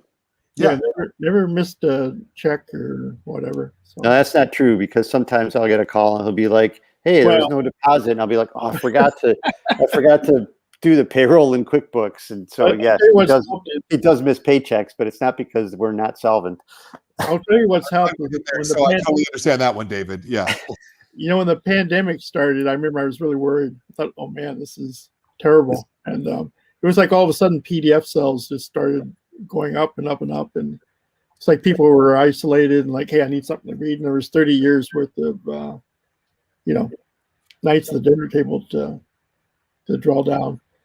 So, Global warming helps a lot because people's basements flood and then they have to buy all 280 issues Right. again. That's super effective for us. They're not expecting it. The Mississippi overflows and then suddenly sales go up. Yeah. I've had that happen. People rebuy their collections again. Yeah. Is digital a significant portion of your business versus print? Yeah, a couple things on that. It was kind of controversial making PDFs and selling them as a producer, only because there's always a fear that you'll sell one copy then, Yeah. and that goes back to, we first made Hackmaster 2001. Somebody took the Player's Handbook and Game Master's Guide, which were 400-page books, and tore out every page and scanned them and posted them online on some BitTorrent sites. Yeah. So people are zealots about that sort of thing, and just demanding to get stuff for free, even though someone spends all month working on it, for example. So we kind of went in with some trepidation, but we knew we had to do it. There's other people that are, some of the newer generation in particular are only reading things on their Kindle or equivalent. And so we slowly kept making PDFs of each issue, and those sales have been going up dramatically. On top of that, we started selling all of our role-playing products the same way, but also selling them in smaller bites instead of always releasing a 200-300-page book or even a 100-page or 80-page adventure. We started releasing 8 or 12-page PDFs that we could do much faster, and selling them for only a couple bucks instead of 30, 40, 50 or 100. And I think that now there's a whole large backstock of them, I guess. And it's not really backstock because they're not print, but there's a big catalog, and that's become a big part of our business. Just it's a constant flow of money in from PayPal and other sources. Our biggest problem right now is our website is absolutely, it's the worst website you'll ever visit. So if you go visit it, you'll be appalled. In fact, you should go visit it just to see how appalling it is. We make it really hard to buy stuff. A little antediluvian. I noticed that myself, but we're working on it. Brian's in charge of that. Yeah, Has been for 2 years. good web designers. We've been actually trying to get it rebuilt, and we've had some problems of follow through and finding, right people and stuff. So it'll happen eventually. With the PDFs, what I wanted to add is so many of our fans are so enthusiastic and full of love, really, for what Jolly and the rest of us have been doing over the years. They want to pay us for PDFs because they see the value in it, and they, would rather contribute $5 or $6 to our company than get it for free off the internet. Yeah, one thing I've noticed that we have probably 80 trade paperbacks now, PDF. And one thing I'll notice is I get a notification every time we make a PDF sell, and I'll see a name come up. The guy buys like Bundles of Trouble Volume 1 or Volume 2, and then like consistently for the next 6 weeks, every 3 or 4 days, you'll see that same name ordering the next volume and the next one and the next one. That's kind of a good feeling. You realize that they like what they're reading, and they just have to have more. It's like. That reminds me of a funny story when we first started, and we'd be at cons, and I'd be trying to get someone to read Knights of the Dinner Table and buy it, and I'm standing there, gamer dork in my T-shirt, and there's some guys, and you could tell the look on the person, the gamer coming by, and at Gen Con or at some convention, and they kind of look at the table like they're almost sort of polite, and that they're going to walk by. And you'll try to engage them. Hey, you ever hear of this? And they're like, no. And so I started making a bet. I would say, hey, I'll make a bet. This is a $10 trade paperback. Back then it was $9.99 for the Bundle of Trouble Volume 1. And it had the first 3 issues of KDT. It still does. Yeah. And I would say, here, I'll make you a bet. Go ahead and read this. And if you read through the first 2 strips and you don't laugh out loud, you can keep it. You can just have it.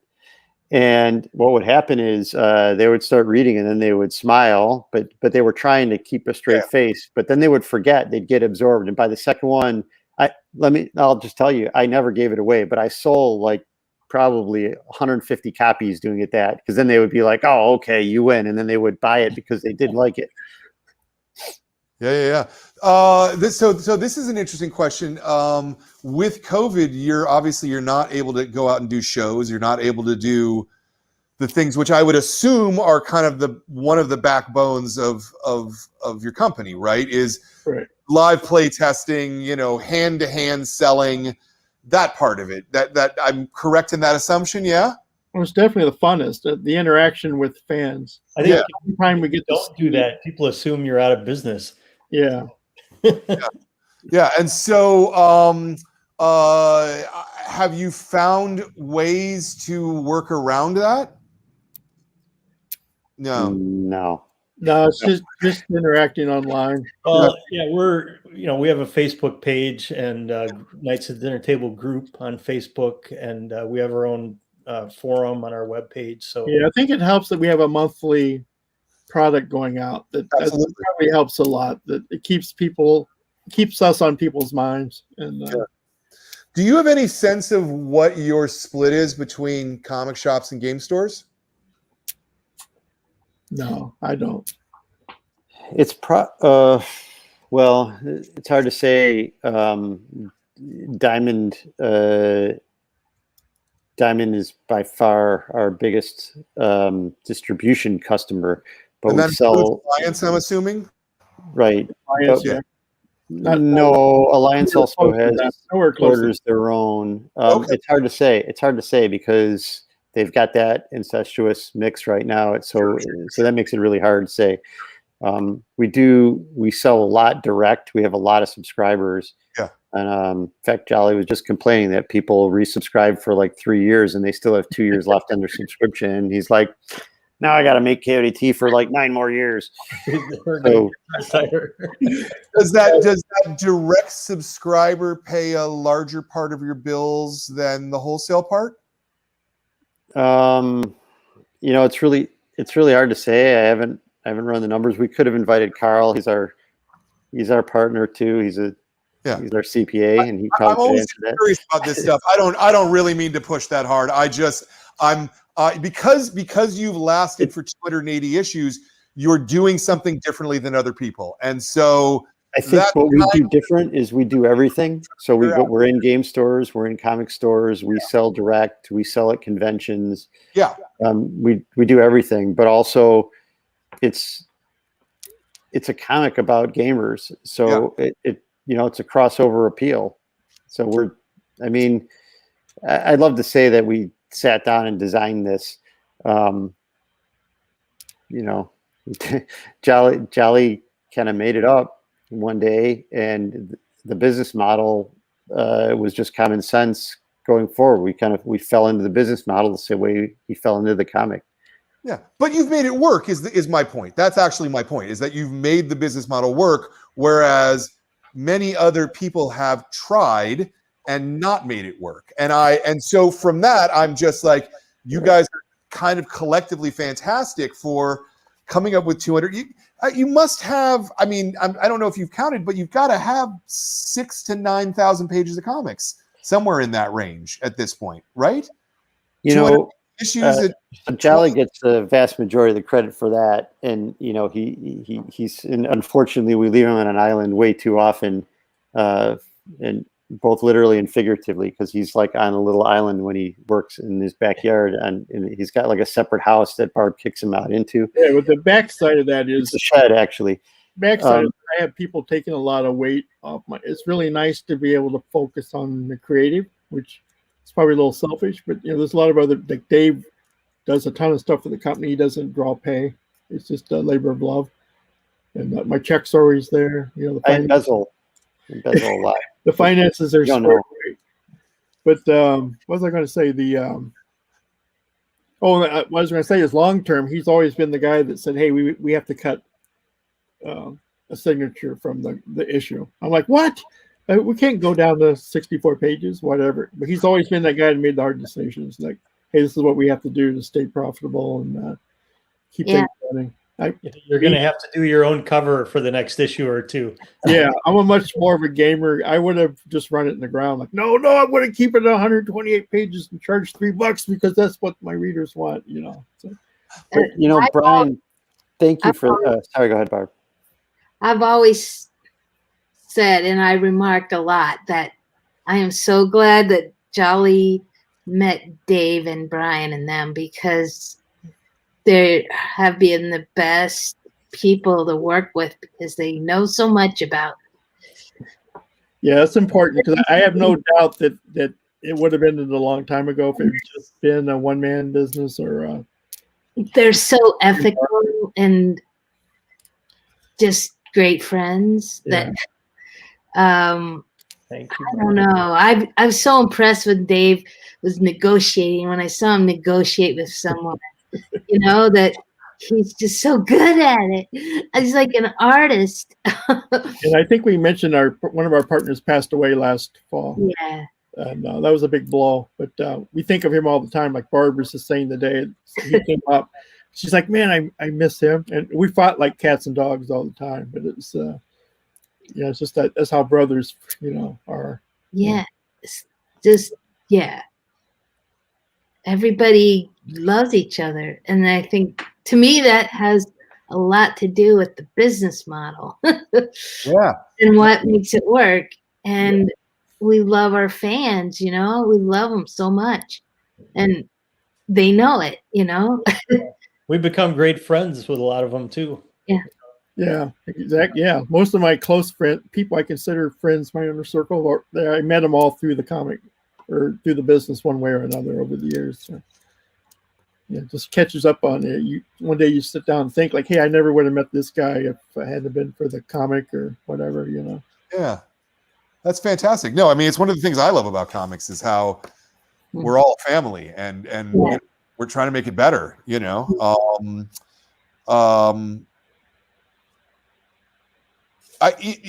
Because you're coming up on 300 and because there's, you're going to break a record, you're doing some stuff. Do you guys have plans to try to leverage that in any particular way? I mean, I think that there's a way you could reach out to the direct market. I suspect that most comic shops are not stocking you in the way that they should. And what I would say is, if you'll allow me to editorialize, and you will because it's my show. I think part of it is that your backlist is almost too big, being 62 or 65 volumes of bundles. I wonder if coming into the 300th issue, starting with 301, maybe you sort of recut those books to be thicker, and that $20 for 250 page kind of format. Well, we have a business plan on what to do. We figure that once you get to 301, most of our early fans will have died of old age. Correct. So what we'll do is we'll just start reprinting the old ones and calling it 301 and go forward from there. And then, Jolly and I will go live in New Zealand. Wait a minute. Can I come? It's called Outlive Your Customer Base. There's been confusion in the strips. Jolly will run something called Retro KODT, Never Before Seen Adventures. People said, "Why are you reprinting strips?" And we had to explain, it's just this is happening in the past. It's a new strip. It's retroactive. Yeah. I think it's intimidating. Like there's 68 volumes of bundles right now. If you're new to Knights of the Dinner Table, like I get emails like, "Where do I start if I want to, And you tell them like, "Hey, you have 68 trade paper." Start with Bundle of Trouble, Volume 1. Right. And Well, it's some people might be intimidated by that. Like, I can't possibly absorb all that material, so I'm not even going to try. But the flip side of that is, it's so great there's all this incredible material out there. Right. Or it's like a Netflix series. When you see they only have so many seasons, you're like, if they have a lot of seasons, you want to watch it because then Right. For sure. I'm not Yeah. going to invest for one season. I get canceled. Like, why should I bother? Yeah, I mean, I might call this the Cerebus problem to a certain extent. Because those the first bundle of troubles, and this is, I mean, don't take any offense at this, but they're a little rough compared to Oh yeah. what ended up becoming, right? Right. You're still figuring out how to draw comics and how to make it work, and they're good, but they're not as good as it becomes like around 3 or 4 or 5. Like the book really starts taking off. Early Cerebus was the same way, right? Like those first couple issues. That's right around the time Jelky started writing strips, around 3, 4, 5. I'm just Three green towels. That was the turning. Yeah. And if it had been 3 green towels instead of 5, we probably would have sold another 1,000 copies of that particular one. The world would be totally different. Yeah. We'd be already on issue 400. Dave Cerebus did, and I think this is sort of what I was trying to get at is, he actually was the first one to do this. He called them phone books, which were the 25 issues of Cerebus at a time. Okay. Now, I don't know that I'm advising that you would do 25 issues at a time, but I talked about think those. coming with a thicker package that the market can actually support, I just feel like there's a space that you guys could really occupy. I would love to see your books sell so much better. It's And funny. We had that idea in almost the only 2003. one that I can sell just because it's named and it's unique on its own. If Right. you- We've done more. Yeah, we've done more of those. We've been calling them editor cuts or whatever, but we take story arcs and make them one trade paperback, so you get a complete story in one book. Last Man Standing. We had that Cerberus. We had that idea of doing it though. In 2002 or 2003, we were going to call it Bundle of Bots, and it was going to be six bundles of trouble bound in one. And we sold a copy to Mark Mueller, who's one of our shareholders, and we never made it. So I think we still owe Mark $50. We should Just make saying. a 1,000-page book. No, that's too thick. No, that doesn't work on the shelf, right? Like Come on, it's got to Brian, have. you call yourself a salesman? You can't sell a 1,000-page book. Wait, how many pages was the Cerberus phone book? We're going to make it 1 page I bigger. have several 1,000-page books in the store, but they're a much harder to sell. And the problem is that when people take them on and off the rack, they're just too thick and they get messed up. So Okay. whatever that's worth. You don't have to listen to me. I think that the book could do so much better in the direct market if you repositioned it a bit. Is the thing that I'm trying to say. Yeah, we suck at marketing overall. That's our weak spot. Always has been. Well, the book's good, so that's the more important part, right? Yeah. Is the book is actually good. Okay. Yeah. So we're almost at 2 hours, believe it or not. Let's wrap it up with 2 more questions. One is We're getting paid for this, right? yeah, exactly. Paid by the minute, I was told. We've been stretching this out. You're gonna you'll send me an invoice and I'll pay attention to that. If there's a lot of people who watch this show who want to do comics of their own, who are interested in making comics. I think this might be a question mostly for Jolly, but if someone were to come to you and go, I'd like to make comics, but I don't know how to start. What would be the one piece of advice you would give them? Now, it can be a craft thing, or it can be sort of an emotional thing, or it can be just an approach to it. Like however you think that would be the most useful piece of advice. My biggest advice, I have a story that back in I think it was 93, or 96. I had my best friend. I was going to do Nights at the Dinner Table as a monthly comic. And that's all I talked about for a long time. And we went out drinking at the Locker Bar one night. And we came back and he was real quiet because I'd been talking about the comic book all night. And he told me like, hey, I think you're a funny guy. And I think the scripts are funny, but this is never going to work like in a million years. You should, not rely on this, or I think he was trying to tell me I shouldn't go through with it. And I remember thinking about it for a couple of days. I thought, wow, he doesn't believe in this, and maybe I shouldn't do it. And in the end, I thought, well, I enjoy doing this, and I'm going to pursue it no matter what. Even if I have 50 readers, that'll be rewarding. And so I think my advice would be, if you believe in something, you have a passion for it, just do it. Pursue it. Maybe you'll fail. Maybe you'll fall on your face. Maybe you won't find the right partners, but just don't give up. If it's something you really have a passion for. Yeah, I love that. I love that answer. That's a great answer. Is there anything that any of you would like to plug?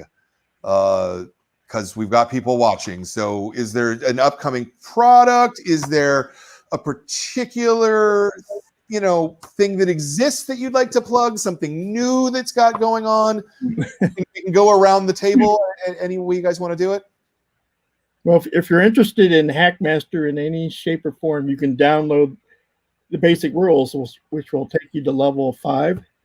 You can go to our website at www.kinzerco.com. Wait, you forgot the HTTP. You can download it there. Part of the fun of going to our website is it's partly adventure. You're going to have to search and try to really find that Hackmaster Basic, because it's not obvious where it is. In fact, we don't know where it is. So you can, if you find it, you can do the download. You should click on the torchbearer link right at the top of the page. He'll lead you to the instant. Yeah, that's a great suggestion, though, Jolly. We do have the basic rules for free and a lot of other free downloads. We have adventures, character sheets, other things for free on our website for Hackmaster. I haven't been doing a lot of Knights of Dinner Table writing lately, but I have been doing some Hackmaster writing. And one of the things I've been working on is our Zealot's Guide books. So I think we did book 8 last year, and I'm working on book 9 right now that will hopefully come out soon. And then off to book 10, which will be the last one in that series. But that's what I've been working on. Also available on our website. Nice. I have a used car for sale. That's for $300. I have to say, we get hassled a lot by our fans, our Hackmaster fans in particular, because they don't think that we do enough to promote the product. We don't do any marketing, and they firmly believe that it's the best role-playing game available, and the best combat system and the best role-playing system. And I think they're right. We don't do any marketing. We like to make games. So we make games and we put it out there. So I think that that's like one of our Achilles heels. So if you like role-playing games, you should definitely give it a try. The cost is free, so it's hard to beat free. Also, we have a great Western game, Aces and Eights, and that one's also great. Very nice. Cool. I think we're going to end it there. That's a reasonable place to end it. I really want to thank you guys for taking the time to talk to me and sort of walk me through the whole process. I really want to say I sincerely believe this is one of the best comics that's being published on a regular basis. Cool. Jolly, I am so impressed with the fact that you have been able to do this for 280 issues.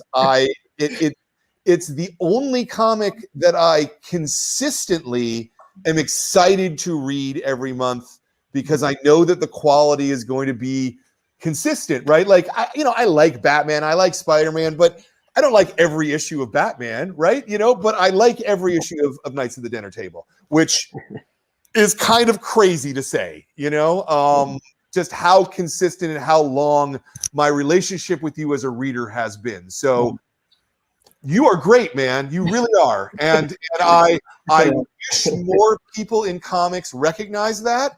I feel as though you guys deserve an Eisner Award. I mean, you're one of the best guys who make in comics today. I think just sometimes people look at the art and they go, "Oh, it's just art," funny and it's got heart and it's about people and it's about relationships and it's a great comic. So sincerely, thank you for making it. Well, thank you. During the pandemic, there's not a lot of feedback, and I like to go to cons to get kind of, you kind of get your confidence boosted by interacting with fans. So this has been good. I needed. We feel the same way, Brian. We're super excited about it and have been for many years. So thanks for that feedback. Yeah. Thanks. Thank you. Thanks for having us, Brian. We really appreciate it. Yeah, it was fun. We should do it. Yeah. Do this again. That was fun. Yeah. Well, get me another book that I can do a single book of, and we can do that. So the book this month is Knights of the Dinner Table Bag Wars Saga. This is really funny. This is really good. We've got signed copies for you if you want to put the URL up at the bottom, and we'll do that. And because unfortunately, Diamond's marked it as not in stock, and they can order on back order, but it's not going to fill very often. So maybe buy it from me or buy it from Kenzer too. Do both of those things. Next month, we're talking to Klaus Janson about Dark Knight Returns. So he's going to be an interesting guest. We'll talk about comics and making comics in the 70s and the 80s, a thing that utterly fascinates me. Our regular new graphic novel of the month club this month or next month in March is Afterlift by Chip Zdarsky and Jason Liu. So that should be a rollicking conversation next month. And our kids club next month, my favorite club, is Strange Academy, where we're going to be talking to Scotty Young and Humberto Ramos. It's just conversations about comics because we love comics and we want you to love comics and we want you to enjoy comics. If you want to read a comic that's really good and that you're going to really enjoy, I say to you, read Knights of the Dinner Table, okay? And this is the best from my heart piece of advice I can give you. I want to thank all of you for watching. I want to thank Jordan for running the show. I want to thank my staff for being my staff because they're awesome. I want to thank The Beat for sponsoring us. And I want to thank Jolly and the whole KODT Deb for being part of this. Mwah! Thank you all, and we'll see you next month. All right. Thanks for having us. All right. We done? Stick for a second if you want. Or not. Thanks very much for watching this episode of the Classic Graphic Novel of the Month Club. If you enjoyed this interview, please make sure you hit subscribe and hit that bell up in the top corner. Every month we look at the history of comics and we pick a great graphic novel to bring you and a great interview to bring you as well. We'd love it if you joined the club, and we hope that you can join us.